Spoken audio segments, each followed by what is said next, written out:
I'm going to be spending the best part of an hour with you, and I want you to be prepared for the possibility that this is going to profoundly change your life. In case you didn't hear me, I'm going to repeat that. Be prepared for the possibility that this will profoundly change your life. So,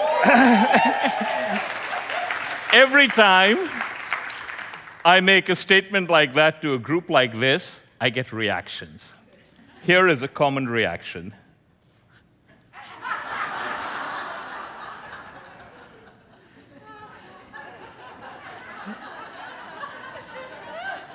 That's not the reaction I'm looking for. I'd actually like this one.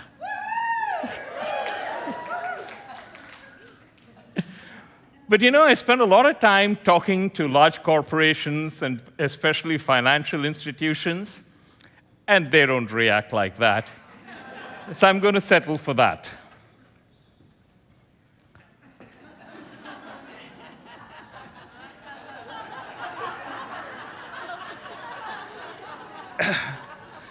Are you folks ready to give me 10 minutes? Okay. All right. I've taught my course, Creativity and Personal Mastery, at many of the top business schools in the world. And one question I get with a lot of frequency, and tell me if it makes any sense to you. And the question basically goes something like, Professor Rao, I really like what you say, and I know that there is a spiritual side of my life, and I do want to build that. But my problem is I want to go off and do great things. I want to make a lot of money. I want to build a successful career. I want to make a real dent in the universe. And somehow in their heads, the two don't quite mesh. Can any of you relate to that? I want to share something with you that some of you might know at some level, but you have not actively thought about it.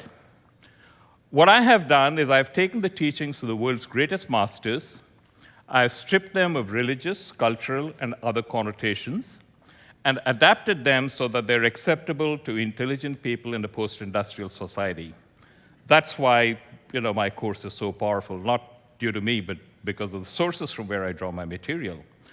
What most of us don't know is that the principles enunciated by these great masters can have a tremendous effect upon your material well-being and conventional success. It can turbocharge it. They did not talk about it because, frankly, they didn't care. They were bothered about your spiritual growth and upliftment, and they didn't care about the other part of it, but the fact remains that it can.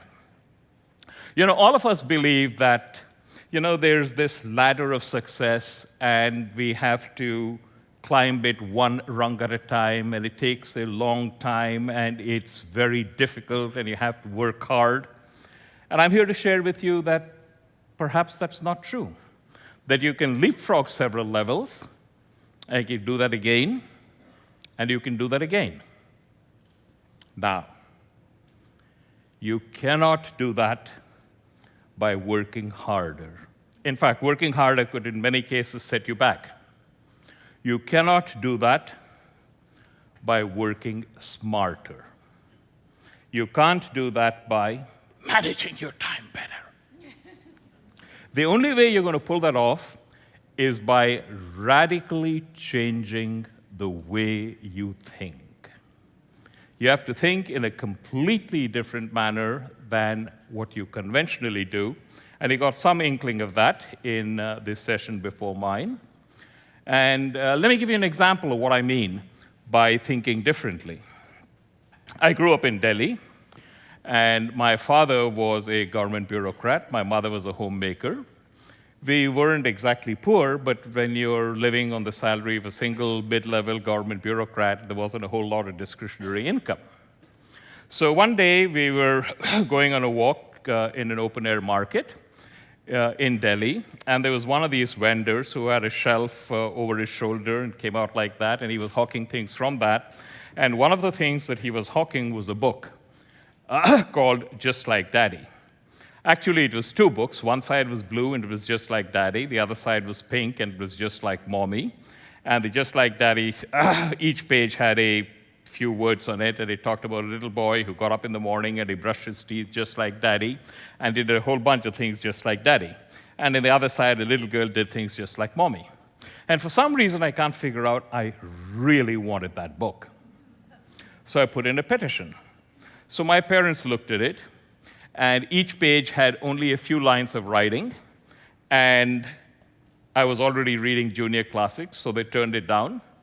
I was unhappy, but they didn't pay any attention, so we continued walking. And the guy with the shelf came behind me, and every time I looked back, he'd flash the book at me. So my mother was a very frugal lady who hardly ever bought anything, but she saw a purse that she really liked, and she reached for it. And I saw my opening, and I jumped in. Bawling loudly, I piteously asked how she could buy something so utterly useless as a purse when there was this great educational material that they were denying me. It was a low blow. It worked.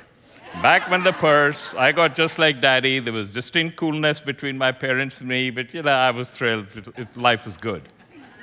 Now, the reason I bring that up is about 2 decades after that, I was in a flea market in Delhi, and I saw that book, Just Like Daddy, Just Like Mommy. And all the memories came rushing back. Because it was such a powerful influence at that time, I remembered everything about it very clearly. But there was a difference. Just like Daddy, just like Mommy, no longer had any hold on me. I did not want it. I did not want it. It was just completely irrelevant to my life, right? And I'm sure all of you can relate to something equivalent in your life, something that you desperately wanted at one time, and now, hey, it doesn't matter, don't even think about it. So my question to you is, right now there is something that you really, really want, and it's creating a great deal of turmoil in your life. You want to get into a relationship with someone, you want a bigger house, you want your business to be a certain way, you want your partner to straighten up and behave in a certain manner. It doesn't really matter. There is something that you really want, and it's causing a great deal of turmoil in your life.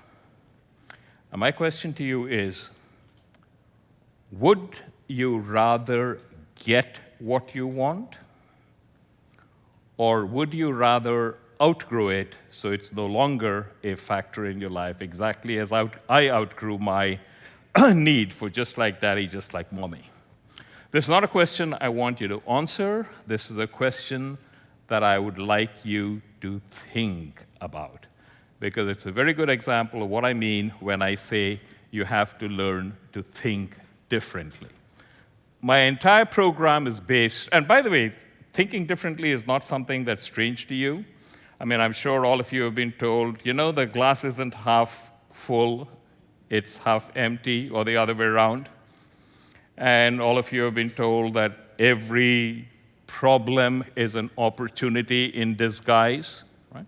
So you do know that there is an immense payoff in thinking differently, but the fact remains that most of us are completely miserable in doing that. So how do you do it consistently so that it works in your life? That's what my program is all about. So the first time I taught my course at Columbia Business School, there was a lady who came up to me and said, Professor Rao, I was in, and she mentioned a remote village in a third world country, and she said, the people had nothing, but they seemed so happy. And there was almost an aggrieved note in her voice, how could they not have all of this? And, they're so happy, and, I have it, and it feels as if I'm carrying a 100-pound rock on my head that I can't put down. And when she had said that they had nothing, what she meant was they didn't have the stuff that we take for granted, like indoor toilets, hot and cold running water. They certainly didn't have smartphones and email and internet. But they seemed so happy. And that leads me to a French scientist. His name is Blaise Pascal, and he was both a scientist and a philosopher. And he made an observation which is really very profound. He said, all of the problems of man are caused by the fact that he is unable to sit quietly in a room by himself. Think about that seriously. All of the problems of man are caused by the fact that he is unable to sit quietly in a room by himself. So, is it possible to sit quietly? And incidentally, this is an exercise I've tried very often with my classes, where I have people sit down in a comfortable chair, and for the next 5 minutes, you're going to do nothing. Don't go off into your to-do list. Don't go off into what you're going to do at your next meeting. Don't go off into a sexual fantasy. Just sit down and observe your thoughts. And you know how many people felt that that was the longest 5 minutes they ever spent in their life? It happens. All right. So, what are the kinds of things that I talk about in my program? We're going to play a little game now, and I want you to be brutally honest. I'm going to put up on the screen a bunch of situations. And you're going to look at each of those situations and decide, is this relevant to me? Okay? And if it's relevant to you, what you're going to do is you're going to stand up. If a second situation is relevant to you, you're going to stick your left hand up in the air. If a third is relevant to you, you're going to stick your right hand up in the air. And if a fourth or more are relevant, you're going to start swaying gently. Got that? Now, the key part about this is, no, he's a nice guy, so let's play along. He's come all the way from Long Island. You're going to be brutally honest. You're only going to stand up if it's relevant, and you're only going to stick your left arm if there's a second one which is relevant. So you got that? Stand up, left hand, right hand, sway. So let's see how you're doing. I'm going to put the situations up on the board.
You'll get the greatest benefit if you sway from the waist.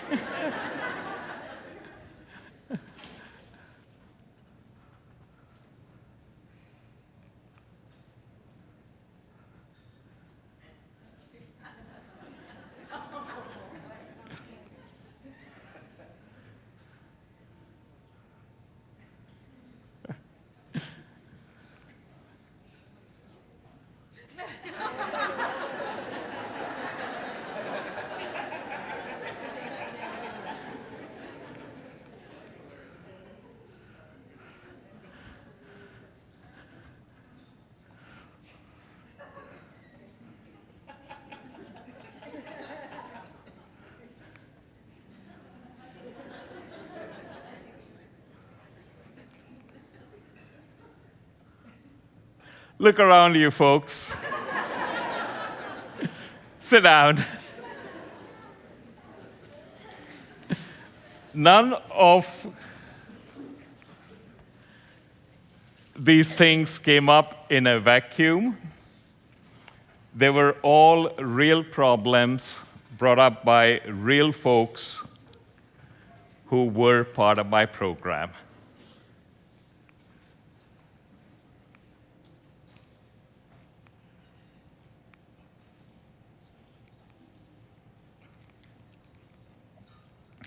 Let me share a fundamental truth with you. There was this guy in faultless evening clothes, and he was very busy searching. And a jogger ran past him, and then he circled around and said, you look troubled. What happened? And the man said, I dropped my car keys. The jogger said, no problem, I'll help you find it. So he joined in, and the two of them scoured the area pretty thoroughly for a few minutes. And then the jogger said, look, we've covered this area pretty thoroughly, and I don't see any car keys here. Where did you drop them? And the man said, I dropped them over there.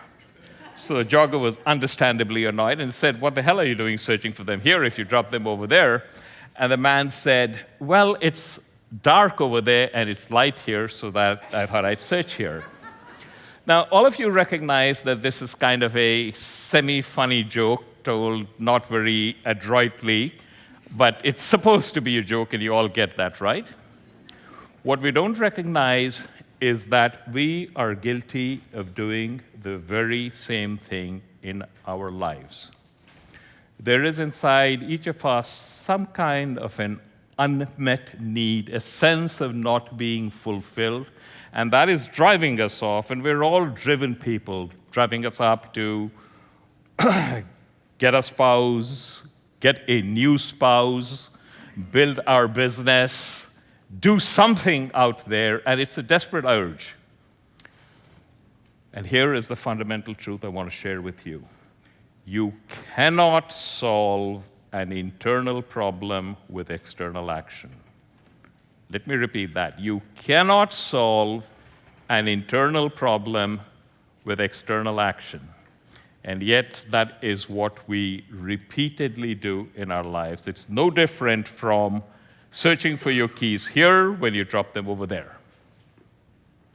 All right, there are some foundational concepts in the work that I do, so let me share them with you. The first is something called mental chatter. And mental chatter is an internal monologue that we have going on in our heads all the time. It begins with you when you get up in the morning, is with you right through the day, is with you right now when, out of courtesy, you should be listening to my chatter instead of your chatter. How many of you in the 15 or so minutes I've been speaking have already gone someplace else? You know, what are you going to do for lunch? You need to go to the bathroom? Yep. I rest my case. Mental chatter is like an unwelcome relative who's shown up at your house and you can't throw him out. So you lead your life in spite of your mental chatter. You suppress it, you ignore it, you work around it. Sometimes it's so loud that it prevents you from going to sleep. Anyone here have a problem going to sleep? Okay, what's your name? Yeah. I'm Catherine. What's that again? I'm Catherine. Okay, Catherine, I do have a solution for that. And this, by the way, has a 100% record of success. Not 80, not 90, but 100%. And if I forget to share that with you, you're going to remind me. And if you don't remind me, you're not going to sleep well for the rest of your life. So, okay? You're going to remind me. All right. Ignoring mental chatter is a big mistake. And the reason it's a big mistake is we create our reality with our mental chatter. Remember, Vishen talked earlier about, reality doesn't exist? He's correct. We think we live in the real world. We don't. We live in a real world, and we create it with our mental chatter. And our mental models, which is the next concept I want to share with you. A mental model is a notion we have that this is the way the world works. And we have dozens of mental models. We've got a model for everything. We've got a model for how do I start a business? How do I find a good employee to hire for my business? How do I find a person to marry? How do I find a movie to go to? We've got dozens of models, maybe hundreds of models. These models may or may not conflict with each other, and we may or may not be aware of the conflict. The problem is not that we have mental models. The problem is that we are not aware that we have mental models. We think this is the way the world is, but this is not the way the world is. This is our model of this is the way the world is. And the more we believe in our model of this is the way the world is, the more evidence we seem to get that this, in fact, is the way the world is, and very soon we build a silo around ourselves that's so thick, it's almost impossible to break out of. Okay? Now, all of this seems kind of abstract, so let me see if I can bring it home with a situation. And what I like to do is I'm going to describe a situation. I don't want you to listen to me. I want you to actually put yourself in that situation. All right? So can I pick on you? Yeah. What's your name? Vasila. Beg your pardon? Vasila with a W. Okay, Vasila. Okay, so here's the deal, Vasila. You're going to an important meeting and you're running late. Got that? You're driving. Okay? You are stuck in a traffic jam. Not a regular run-of-the-mill traffic jam, but the mother of all traffic jams. You got that? Going to an important meeting, you're driving, you're running late, you're stuck in a massive traffic jam. And in addition, it's one of those really hot days, and the thermometer is well over 100 degrees, and the air conditioning in your car has broken down. Got all of that, Vasila? Everybody, Yes. you're in that situation? Okay. Now a car cuts in front of you and almost causes an accident, and then it cuts in front of another car in front of you, almost causes another accident. What are your feelings towards the driver of that car? Vasila, how do you feel? I'm angry. Yeah. It would be fair to say that loving kindness is not it, correct? You know, road rage was invented in California, but it traveled the world pretty well. Now, Vasila, I'm going to share some information with you.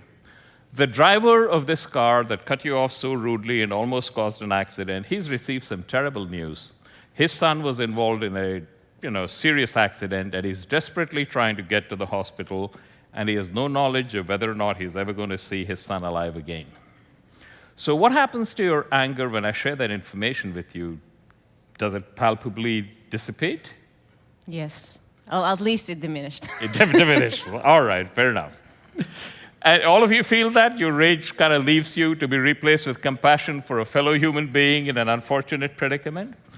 Now, Vasila, you don't really know whether the guy who cut you off was an inconsiderate jerk or a distraught father, right? That's true. Okay, so here's what you're going to do. You're going to go hire a private investigator to look into the matter. And if the private investigator reports back to you that the guy was an inconsiderate jerk, you'll be really pissed off. But if the private investigator reports to you that the guy was a distraught father, you'll feel great compassion. But until you know for sure, you're going to remain neutral. Is that what you're going to do, Vasila? I'm going to try. Yeah. She's not going to do that, right, Vasila? No, I'm neutral. Do you agree that none of the good people in this room is likely to hire a private investigator to look into the matter and report back? Right? Yeah, right. So if none of the good people in this room is going to hire a private investigator to look into it and report back, none of the good people in this room is going to know whether the guy who cut you off was an inconsiderate jerk or a distraught father, correct? But the more important point is, it really doesn't matter. You had the choice of determining which is the emotional domain you are going to occupy. And in all likelihood, until I explicitly pointed it out to you right now, you did not recognize that, one, you had a choice, and two, you exercised that choice. But I'm inviting you to think about it right now. Do you agree that you had a choice and you exercised the choice? Right. You did, right? And the reason this is important is that you face such a juncture in your life dozens of times every day. Let me repeat that. You face such a juncture in your life dozens of times every day. And in the vast majority of those instances, you choose to occupy a domain that leaves you depressed, angry, frustrated, rejected, and you never recognize that this is something that you chose. And the reason that you do that is because of the mental chatter that you entertain and the mental models that you hold. So when Vishen earlier talked about bending reality, that's where it all starts, with an examination of what are the models that you hold which are not serving you well. This is such an important concept, I want you to take something back with you. Every time you are in a situation that you find unpleasant and it persists, not some of the time, not most of the time, every time you are in a situation that you find unpleasant and it persists, you are using one or more mental models that are not serving you well. And the moment you make a change in that mental model, poof, that situation will dissolve and disappear just like that. Okay? All right. There is another important core concept that I'd like to share with you, and that's the concept of the me-centered universe. Do all of you folks remember Galileo? Galileo got into a spot of trouble a few centuries ago. Can anyone tell me why he got into a spot of trouble? Yes, sir? Yes, ma'am? Yep.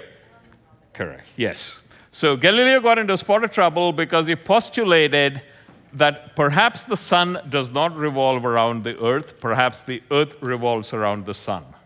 Right? Well, all of you folks are convinced that Galileo got it wrong.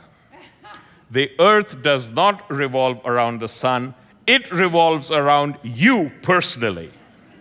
And every single one of you is utterly convinced of this. And I'm not entirely joking. I want you to consider this and think about it seriously. Is it or is it not true that no matter what happens, you very quickly bring it down to what's the impact on me?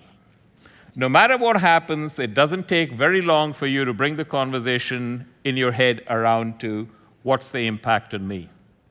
Your spouse gets a great job offer. You think, gee, how is this going to affect our relationship? Your boss leaves the company. You think, gee, who's the new person going to be and what's my relationship going to be with that person? Or possibly, am I going to get promoted or is it that turkey down the hall? Your daughter drops out of high school to begin an in-depth exploration of controlled substances. I say, gee, what are they going to think about my parenting? No matter what happens, we very quickly bring the conversation out to what's the impact on me, correct? That's what I call living in a me-centered universe. Now, here's something you should know about a me-centered universe. If that is where you spend the vast majority of your time, if that is where you predominantly live, you are going to live, by and large, a mediocre, frustrated existence punctuated with flashes of pleasure. That's just the way it is. You live in a me-centered universe, you're going to live a mediocre existence. The only way out of that into the higher level that Vishen talked about earlier is if you can find a cause which is bigger than you are, a cause which brings a greater good to a greater community, and you have tremendous flexibility in defining both the greater good and the greater community. But unless you can find something that is important to you, to which you can subsume, if not your whole life, at least a big chunk of it, and which does something to benefit a larger group, you're going to live a mediocre existence. The bad news is that we are so inculturated into looking out for number one and grabbing what we can for ourselves that it's very difficult to break out of that.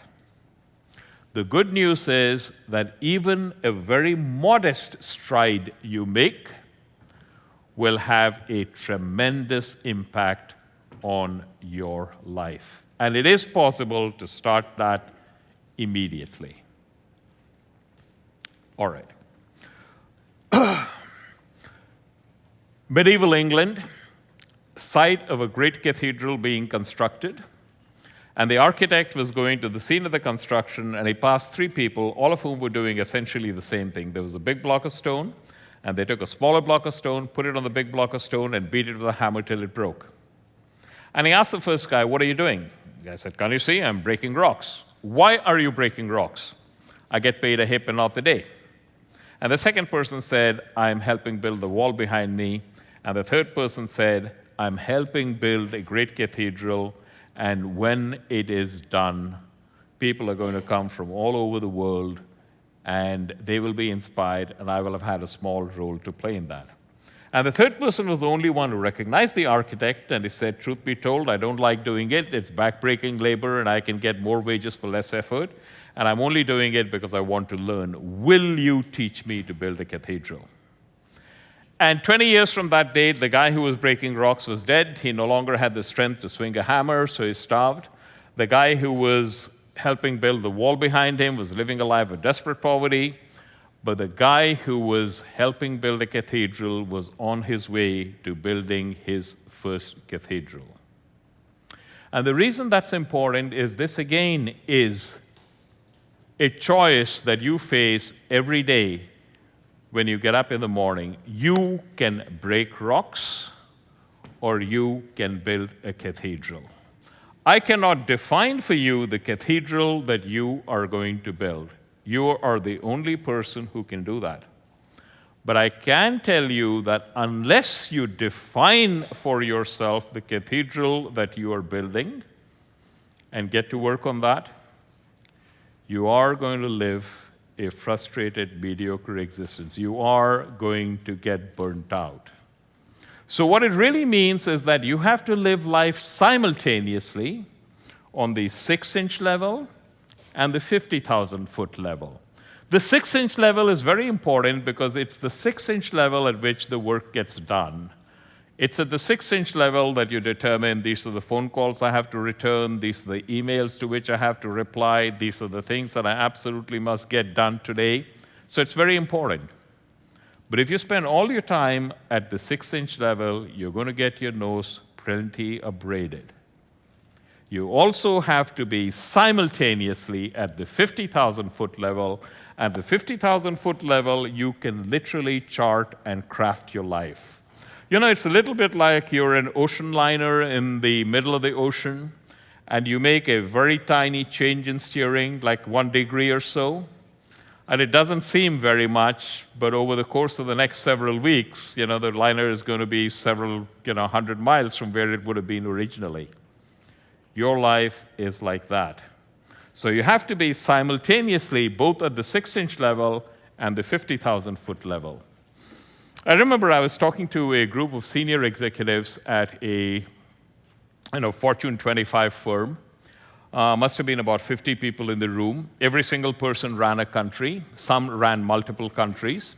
There was a new product that had been introduced, which hadn't quite failed, but sales were not up to expectations. There was also a restructuring underway, as a result of which some of the people in that room would not be in the room the next year around. And the only thing they didn't know is which of them would not be in the room. So typical big company scenario, a lot of tension, undercurrents. And I asked them to take 30 seconds to think about, what do you do?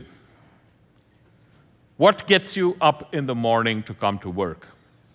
And they had a bunch of responses. Someone said, well, the new product has not yet been introduced in my region, so I have to make sure that sales are greater than the global average. And another person said, we made an acquisition in my country, and I have to make sure it goes smoothly. What I said was, if that's why you get up in the morning, then you're either burnt out or heading towards burnout. Look at this man. He's a young guy in his 50s. Had a heart attack, and it's the stent that you manufacture that give him his life back. Here's this beautiful girl, went through the windshield in a car accident, and it's the sutures that you make that give her her looks back. Go meet the man in the hospital. Go visit the family of the girl. See how important they are in the ecology of the small social circle. That is why you get up in the morning. And if that is why you get up in the morning, then all of the problems you face are minor bumps in the road. But if that is not why you get up in the morning, any one of them could be a major derailment. And I was amazed at how many people came up afterwards to say, Professor Rao, we really needed to hear that. It's so easy to forget. So we all have a tendency to do that. We get very frustrated with our day-to-day actions, with what we are confronted on a regular basis, which is part of the reason, as Vishen said, more than half of all Americans range from active dislike to positively hating what they do, because we live at the 6-inch level. And at the 6-inch level, if that's where you spend all your time, you're going to get your nose abraded. It just comes with the territory. In some way, shape, fashion, or form, all that we do is a directed quest to be happy. Would you agree with that?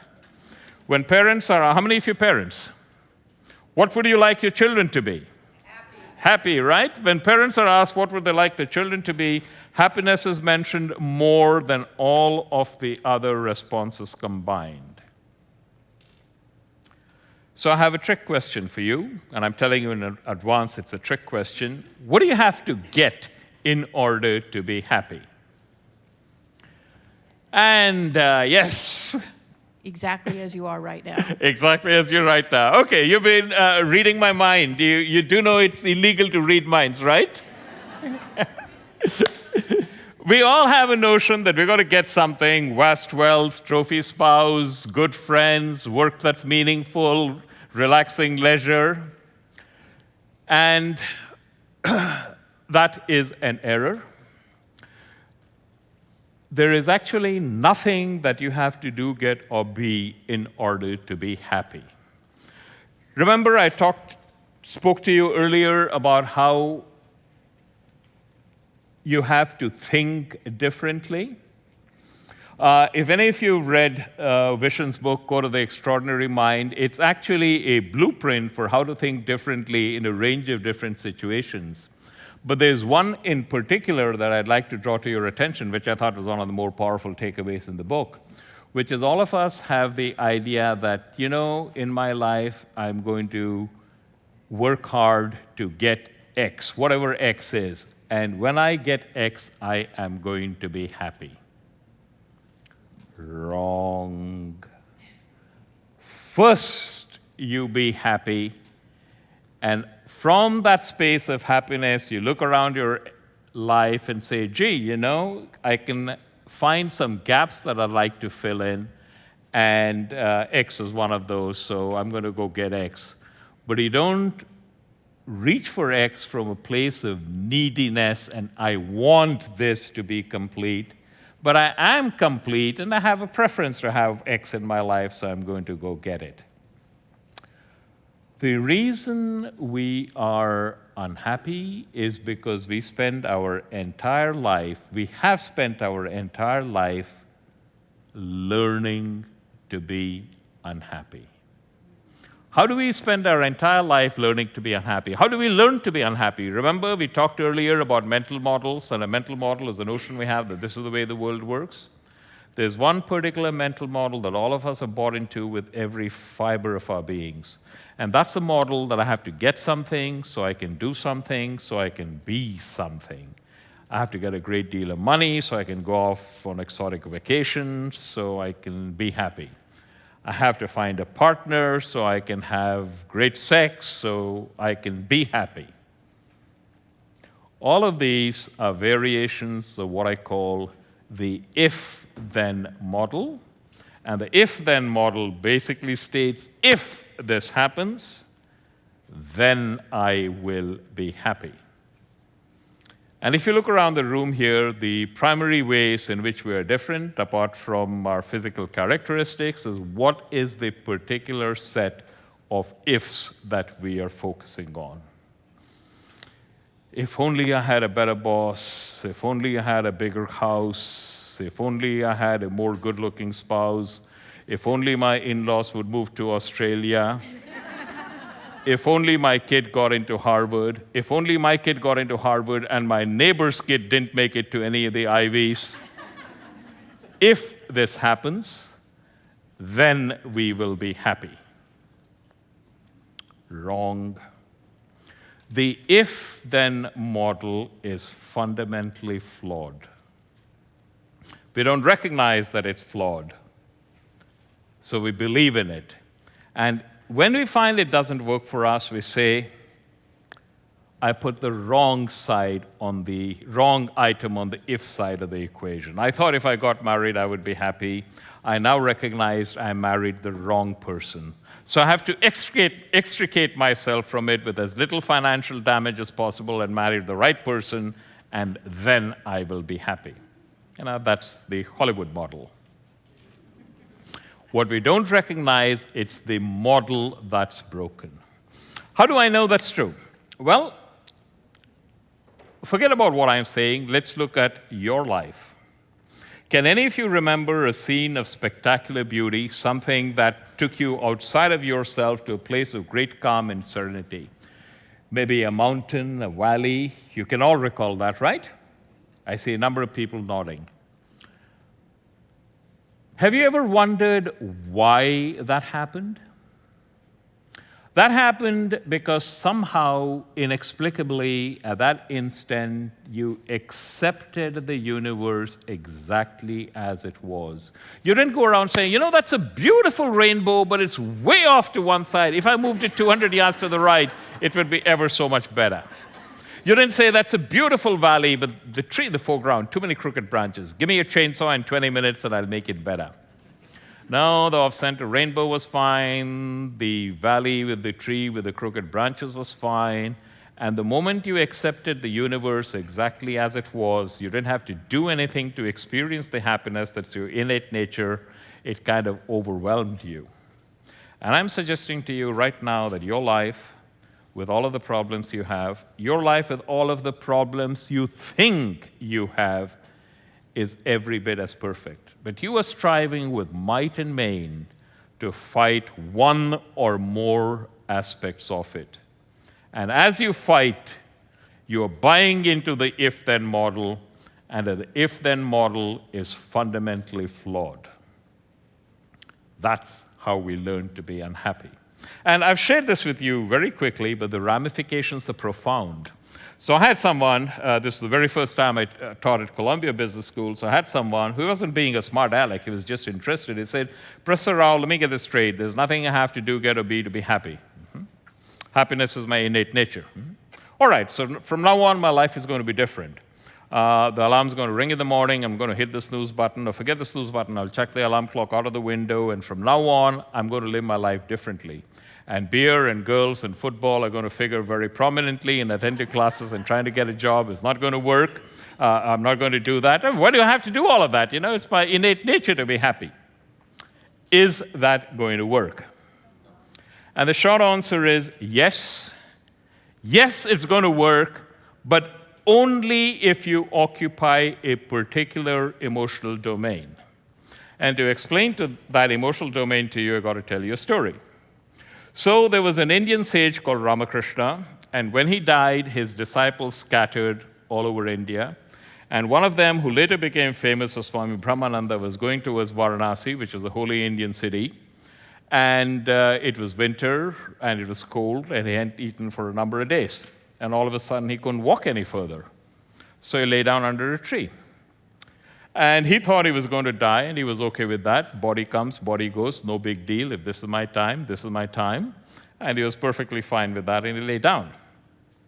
And there was a guy coming behind him who looked and said, holy man, inadequately clothed, he must be feeling cold. And he was wearing a very expensive shawl, so he took the shawl off and covered Swami Brahmananda with that.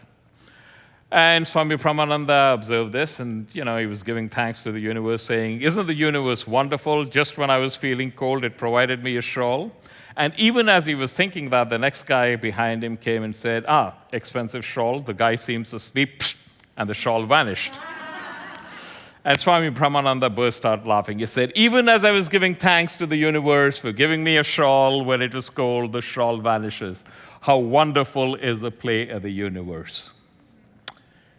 If that is the emotional domain you occupy, then yes, it will make sense and it will work for you to do nothing. But I would humbly suggest that none of us in this room is in that emotional domain, because if we were, then we wouldn't be in this room to begin with. So if you're not in that emotional domain, it's not going to work. All of us have visions. And in your vision of this is the way the world should be, there is a starring role for you. There is an expectation of where you are, what your social situation is, what your financial situation is, what your life is like, correct? So as long as you have that, it is incumbent upon you to try your level best to make that vision a reality. It's not a choice, it's something you have to do. You may succeed, you may not succeed. If you succeed, wonderful. If you do not succeed, wonderful. What you have just done is you have severed the if-then link. That's a mistake, by the way, which many of us, perhaps most of us make. We are goal-obsessed creatures. From a very young age, we've been told by parents, teachers, coaches, bosses, you got to set a goal for yourself, and then you have to take actions which will help you achieve that goal. And we live our lives this way. I met my goal, life's a blast. I did not meet my goal, life sucks. We are in a sinusoidal curve of elation and despair, and we spend far more time at the despair end of it. It's a lousy way to live. A better way is to set a goal for yourself, and goals are important because they establish direction. Once the direction has been established, forget about the goals. Get it out of your head. Don't even think about them. Instead, pour all of your emotional energy into what are the actions that I have to undertake in order to achieve my goal. Invest in the process. Do not invest in the outcome. And when you do that, two things happen. Number one, you actually start enjoying the journey. The journey is the only thing you have, and when you're obsessed with the destination, you miss the journey. You know, people talk about, I want to climb Mount Everest. Do you know how much time you spend on top of Mount Everest? A few minutes to a half hour. You go up there, your buddy takes a picture, your buddy goes up there, and you take a picture, and then you're on your way down and hope you can make it back safely. So if you're going to climb Mount Everest, you better enjoy the weeks and weeks of training, of acclimatizing on Boot Camp 1 and Boot Camp 2 on Base Camp 1 and Base Camp 2 before it works, right? This works the same way in life. When you invest in the process, where you put all of your energy into what do I have to do to achieve that, and if you reach the goal, wonderful. If you don't reach the goal, wonderful. It simply becomes a new starting point, and then you decide, where do I go from there? And then you find, one, you actually start enjoying the journey, which in reality is the only thing you have. And two, the probability that you will actually reach the goal you want increases dramatically. Say that again? Sure. I said that when you pour all of your emotional energy into what are the actions that I have to undertake in order to reach my goal, when you invest in the process, not the outcome, the probability that you will reach your goal actually increases dramatically. Like if you've ever taken a course in negotiation, do you recognize that you're never in a stronger position in a negotiation than when you're genuinely prepared to walk away? Think about that, right? You're never in a stronger position in a negotiation than when you're genuinely prepared to walk away. It's exactly the same in life. You do have a goal, you're trying your level best to achieve that goal, you're bending it with might and main, and if you succeed, wonderful. If you don't succeed, wonderful.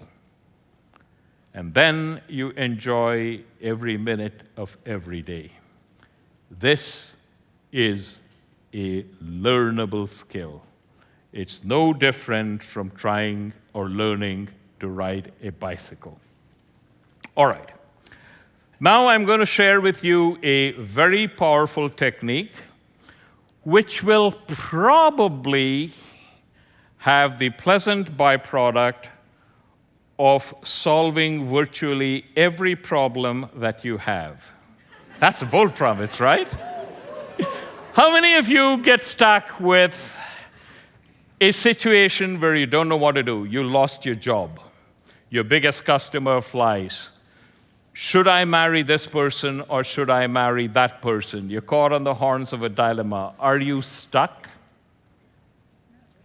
Right? You know, let's take that. So you are in a relationship and that breaks up, and it breaks up messy. You are in a business and your biggest customer leaves. What is the question you ask yourself when things like that happen to you? What's great about this? What's that? What's great about this? Well, that's one way of looking at it, and that incidentally does work. Vishen talked about earlier in terms of whether it's good or bad. But let's go in a slightly different direction. Most of us probably ask ourselves, what should I do? Correct? You're faced with this life crisis, and what you ask yourself is, what should I do? And frequently, we don't know what we should do, and we do go through a process of ratiocination. We try to let our intuition speak to us. What I'm going to share with you is a method which is very powerful, which will help you address that.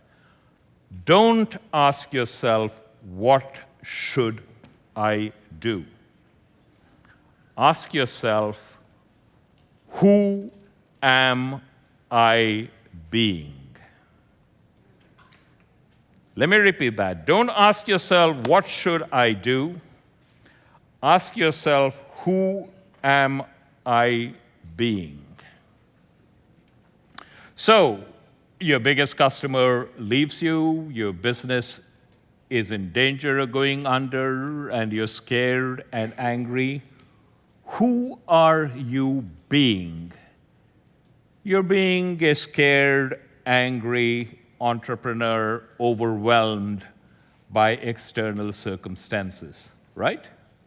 That's who you are being. Is that the person you want to be? And if that is not the person you want to be, who is the person you would like to be? And what would that person do? Which is an entirely different way of thinking about your situation. And to show you how powerful this is, there's a brief video I'd like to play, if you could roll that.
Τι είναι αυτό?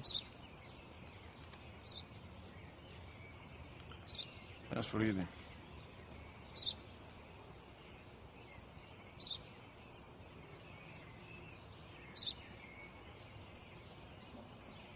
Τι είναι αυτό?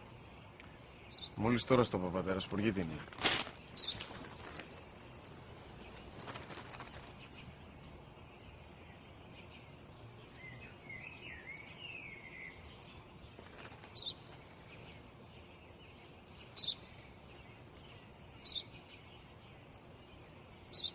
Τι είναι αυτό? Ένα σπουργίτι είναι, πατέρα. Ένα σπουργίτι. Σπου! Γη! Τι!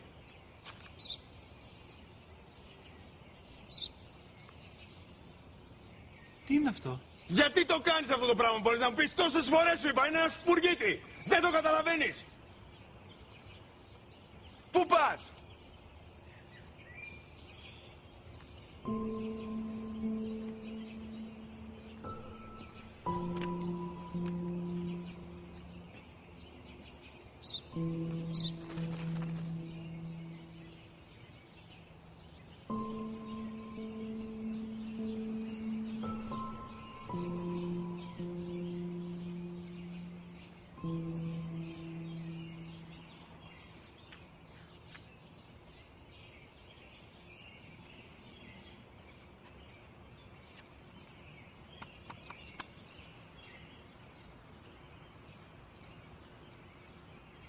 Δυνατά.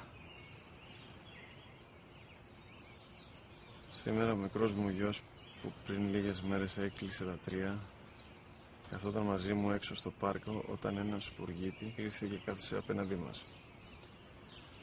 Ο γιος μου με ρώτησε 21 φορές τι ήταν αυτό και του απάντησα και τις 21 φορές ότι ήταν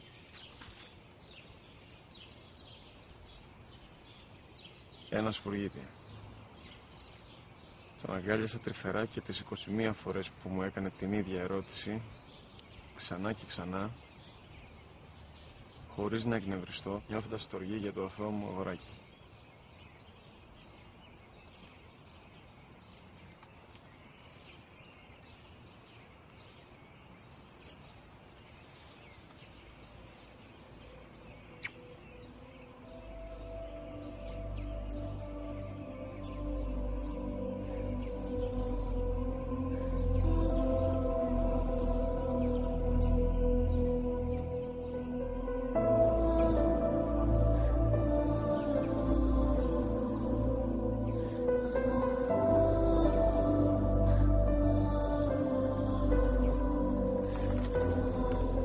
That is the kind of change that happens.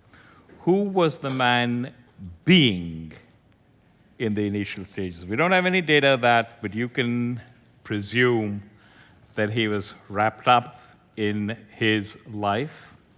His father was in the early stages of dementia. Quite possibly he was concerned about that. And he was just being a distraught, overwhelmed, small being. And what was he at the end?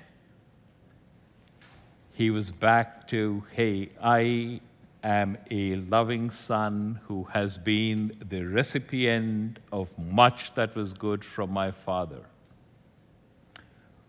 When you change the emotional domain that you occupy, and you change the emotional domain that you occupy by asking, who am I being?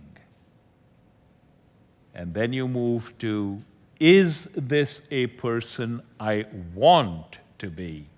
Who should I be? You'll find that you no longer have to ask the question in many instances, what should I do? It will become apparent to you right there.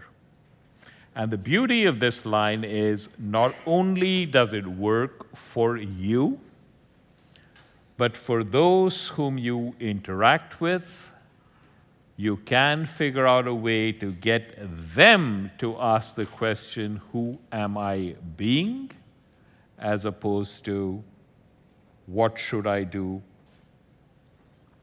And you will find that that takes your life on a completely different trajectory.